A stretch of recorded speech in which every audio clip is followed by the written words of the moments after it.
Salam Media Sriwijaya. Kepolisian Resor Kota Besar Palembang akhirnya resmi menahan perawat RS Muhammadiyah Diana di ruang tahanan Polrestabes Palembang, Kamis tanggal 9 Februari tahun 2023. Hal tersebut dikatakan langsung Kasat Reskrim Polrestabes Palembang AKBP Haris Dinzah saat ditemui wartawan di Polrestabes Palembang. Kita Satreskrim Polrestabes Palembang telah melakukan pengembangan terhadap kasus yang terjadi di satu rumah sakit di Palembang dan sudah kita tetapkan sebagai tersangka. Dan untuk yang bersangkutan sudah kita tahan di sini, ruangan tahanan Polrestabes Palembang, ujarnya.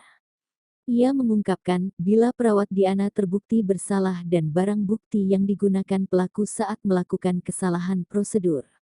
Barang bukti berupa gunting dan pakaian korban sudah kita amankan, katanya.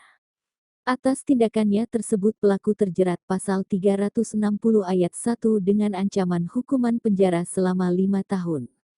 Tidak menutup kemungkinan apabila korban mengambil langkah restoratif justice sehingga bisa mencapai kesepakatan bersama, namun sampai dengan saat ini belum ada keputusan tersebut. Penyidikan, karena yang bersangkutan juga sudah kita lakukan penahanan, tapi tidak menutup kemungkinan dan kami persilahkan juga apabila terjadi kesepakatan kedua belah pihak, kami akan memberikan peluang untuk restoratif justice kepada kedua belah pihak.